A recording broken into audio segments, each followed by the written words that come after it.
Hello everyone. So in this video, I'd like to talk to you about how do you figure out how much you might need for retirement. So a lot of wealthy individuals that I speak to fully understand this idea of passing wealth down the generational line, but attention can very quickly turn to, first of all, trying to figure out how much you're going to need to live your own life. So, after all, whilst looking after the future generations is all well and good and great to do, you've earned and grown your wealth over many years. So just be slightly careful not to give it all away too quickly. You might well need it. So there's a few ways of looking at how you deal with this.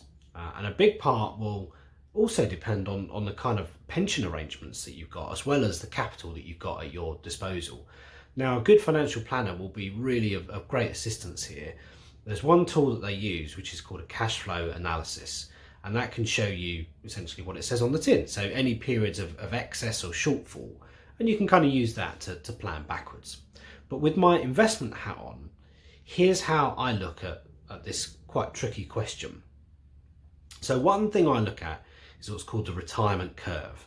Now, if you've had any interaction with financial professionals in the last sort of number of years, you might have been asked questions about how much income in retirement you think you might need, and those kind of ideas. Now, this is an easy question to ask, but it's quite a lot more challenging to actually answer.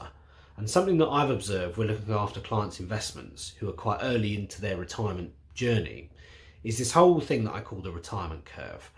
So the amount of money that you might need in retirement might not be quite as simple as giving a defined figure of X or Y. And people normally would run to their annual salary and use that as a starting point and then adjust sort of up or down accordingly. But it's very much a kind of finger in the air type of method. Now, I like thinking about this retirement curve way because it brings the figures to life a little bit more and it takes into account some of the variables.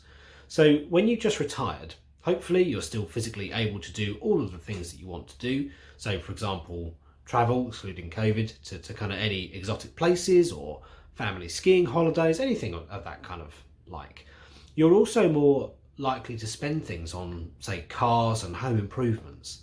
Now, all of this typically means quite a bit of expenditure in those early years of enjoying your retirement freedom, if you like.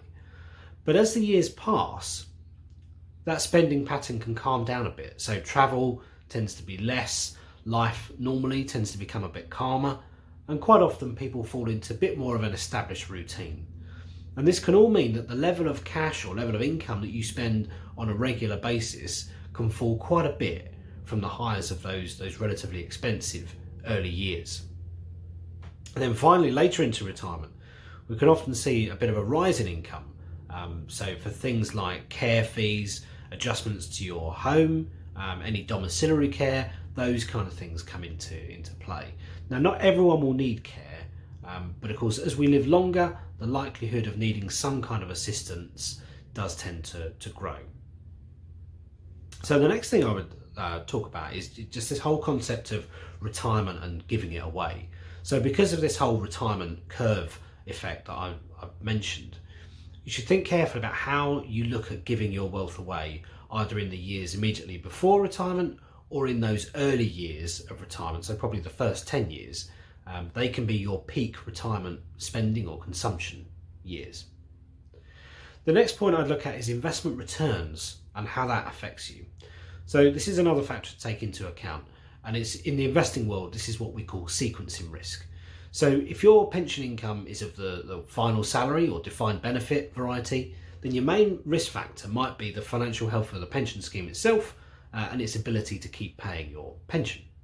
But for an increasing number of people with perhaps newer pension schemes, final salary schemes are really quite a thing of the past. And newer style pensions, which are often called money purchase or defined contributions, they're pretty normal. Now, in this case, the important thing for you to remember is that investment returns themselves are much more of a concern to you. In a retirement context, this is really crucial to understand.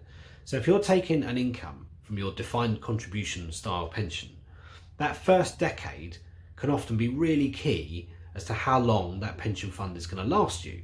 So if the first decade is defined by really poor or negative returns at the same time as your quite large pension payments are going out, then you can suffer from what we call in the investment industry pound cost ravaging.